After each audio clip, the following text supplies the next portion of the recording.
Graça e paz. Graça e paz. Hoje nós continuamos a nossa série. Vai. E o nosso tema é Solos Cristos, ou Somente Jesus. O nosso texto base é Gálatas 3, versículos 26 a 29. E nós vamos ver, então, um pouquinho do que significa ter só Jesus, ter essa afirmação de fé como algo que é essencial para que a gente reforme a nossa vida dia a dia. Gálatas 3, 26 e 29, você pode ler? Sim. Pois todos vocês são filhos de Deus, mediante a fé em Cristo Jesus. Porque todos vocês que foram batizados em Cristo, de Cristo, se revestiram. Assim sendo, não pode haver judeu nem grego, nem escravo, nem liberto, nem homem nem mulher, porque todos vocês são um em Cristo Jesus. E se vocês são de Cristo, são também descendentes de Abraão e herdeiros segundo a promessa. Esse é um texto que eu gosto muito, é uma das afirmações mais interessantes, inclusive do ponto de vista de fundamentação de direitos e tudo mais que a gente tem. Sim, sim. É revolucionária para a época. Sim, revolucionária para a época. E se a gente for olhar realmente o que a fé cristã é de verdade, é revolucionária até mesmo para os dias de hoje. Qualquer tempo e lugar. Ela coloca um critério diferente, né? Sim, o dia de hoje em que a gente divide a sociedade em vários departamentos, que muitas vezes não se comunicam, ou às vezes até mesmo as bolhas que a gente tem em tantos lugares. Exato. Na sociedade que são dividida. Divisões feitas em lugares onde a divisão nem existia. Ou seja, não apenas não juntamos o que estava dividido, como criamos mais divisões até. Pois é. Então, como que isso começa? Nesse texto de Gálatas, quando a gente vê, ele fala daqueles que são batizados em Cristo, né? E aí a gente vai pensar um pouquinho nessa questão do que significa o sacramento do batismo nesse estabelecimento de novas relações sociais, né? E de como isso impacta a nossa vida. Lá nós lemos que os que são batizados, depois de batizados em Cristo, não há divisão de classe, não há divisão de etnia, não há divisão de gênero.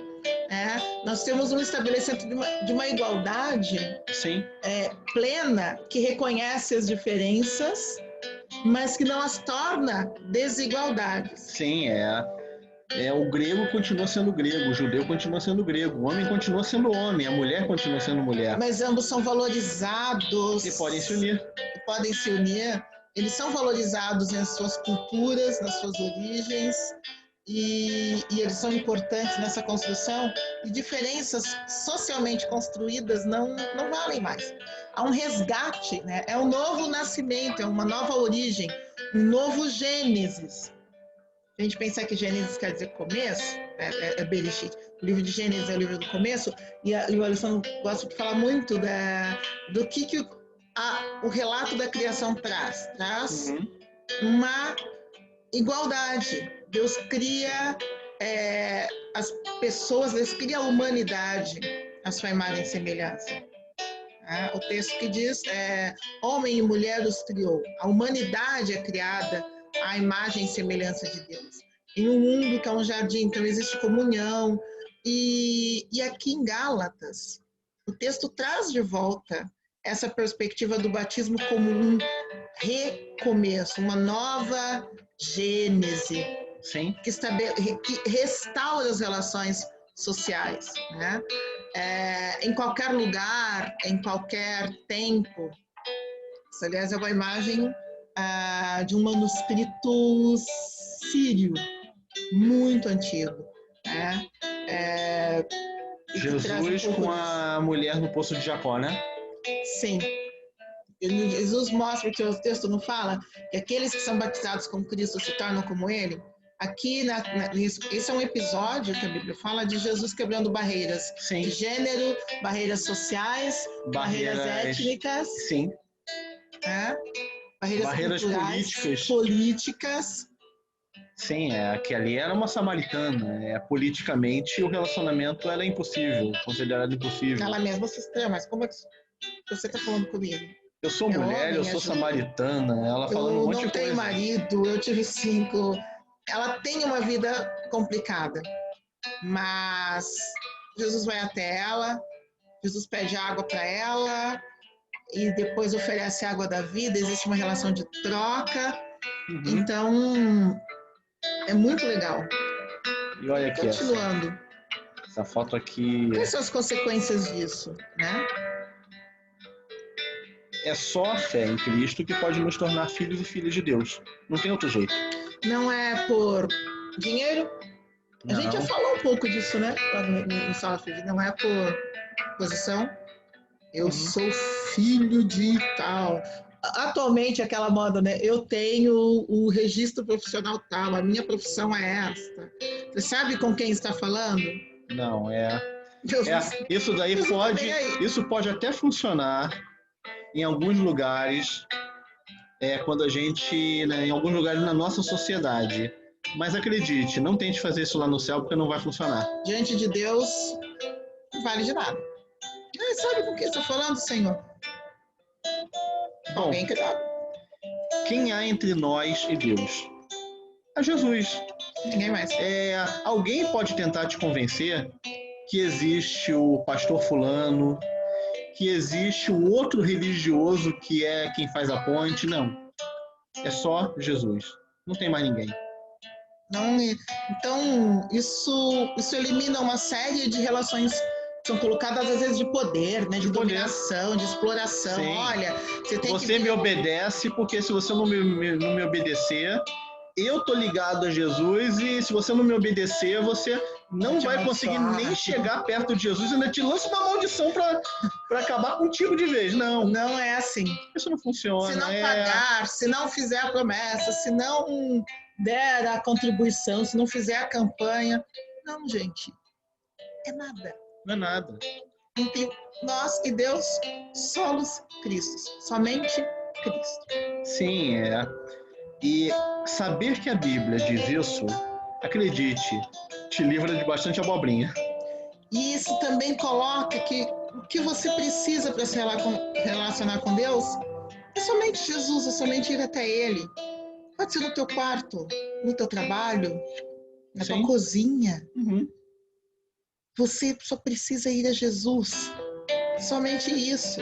Não precisa de mais ninguém, de nenhum lugar. Não precisa de um ritual específico que talvez você não conheça. Você só precisa de Jesus, eu só preciso de Jesus. Isso é libertador, isso é lindo. Sim. Em qualquer lugar Jesus está, em qualquer lugar eu posso chegar a Deus. Bom, já dissemos, não dependemos de ninguém. É até interessante porque quando a gente fala que não depende de ninguém, a gente pode até ir para uma abordagem bem individualista, do tipo, não, nem vou mais para a igreja, eu me fecho sozinho no meu quarto, oro e não quero mais saber de igreja.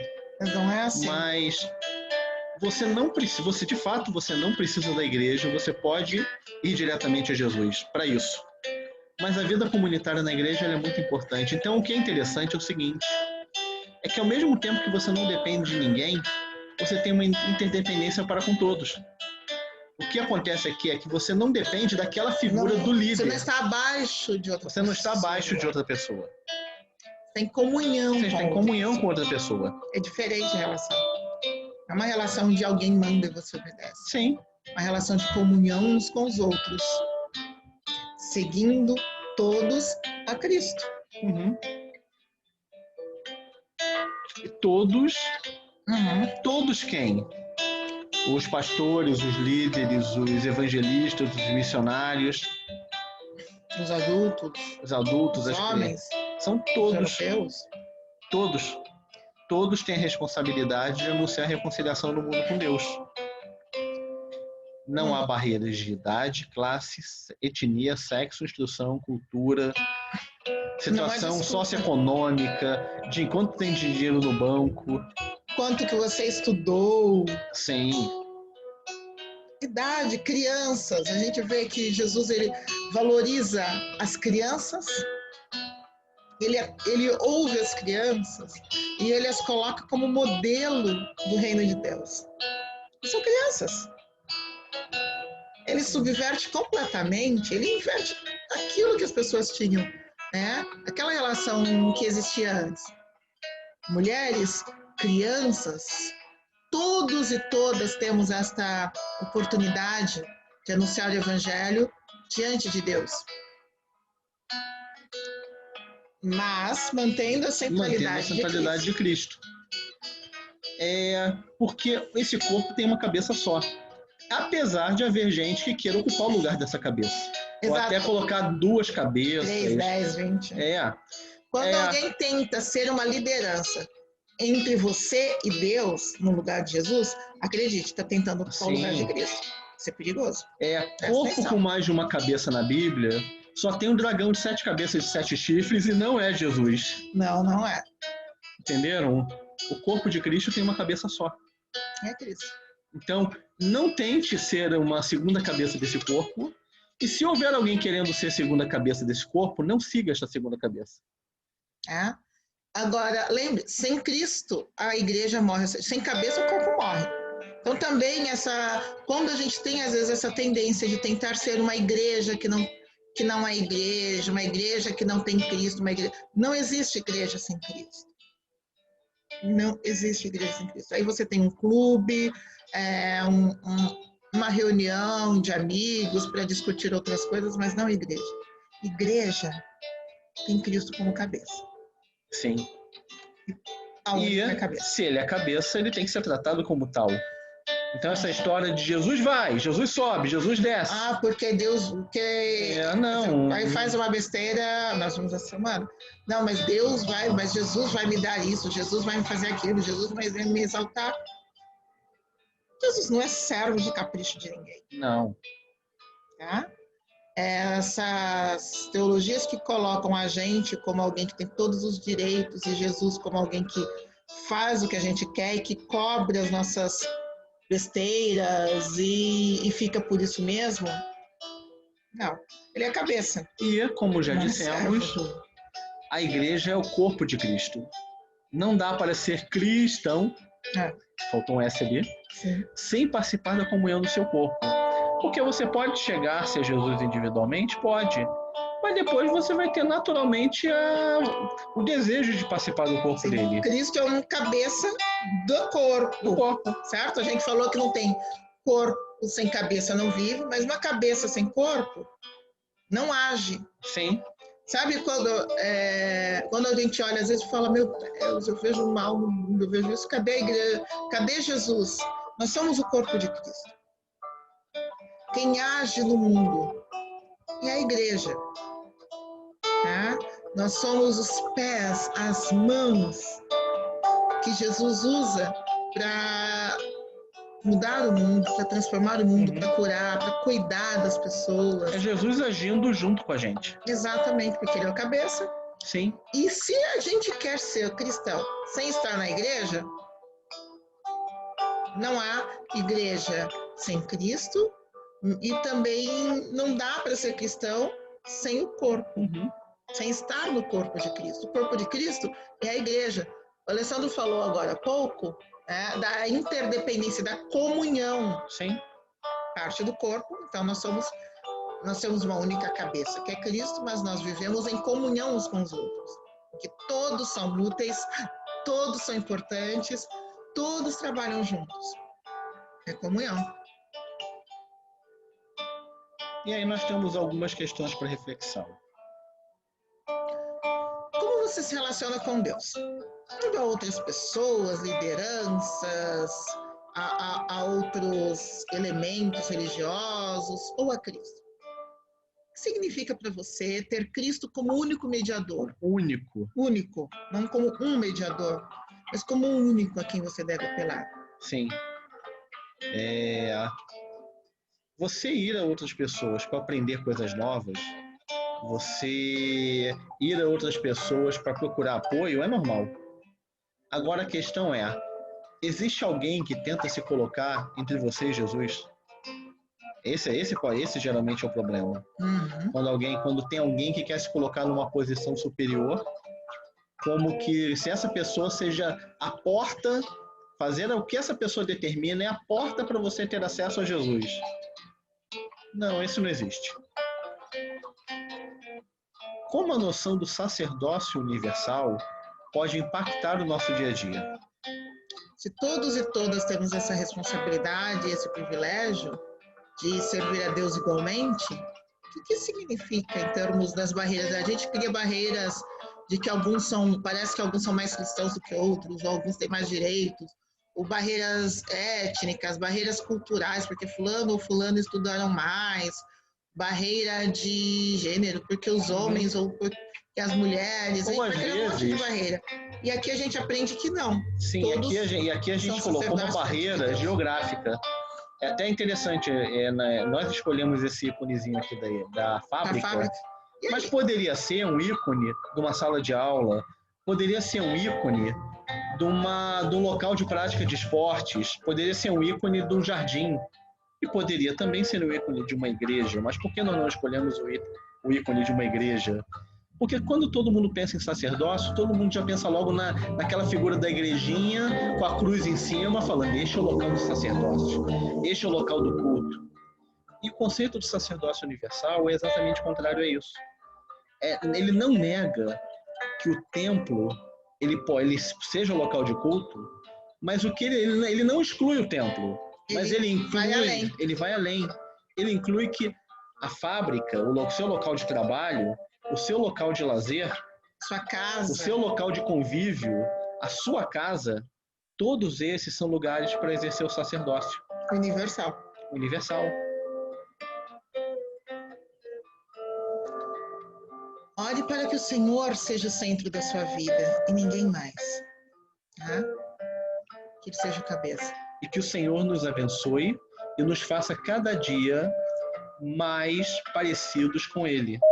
Faça a todos nós, homens, mulheres, que a gente não tenha a tentação de acreditar que a gente deve se tornar uma massa única, mas acreditar que pessoas diferentes, às vezes com culturas diferentes, com situações socioeconômicas diferentes, que todas elas, cada uma da sua forma, podem sim ser feitas cada dia mais parecidas com o Senhor. Somente Ele, somente Cristo. Amém? Amém. E nós somos a Igreja Metodista em Vila Ester.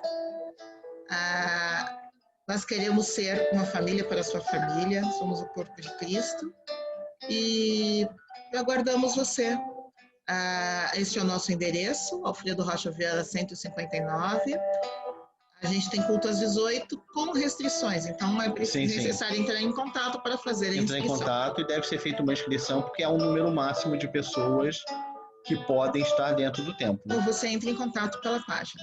Sim, Deus te pode abençoe. entrar em contato conosco, caso queira participar. Amém? Amém.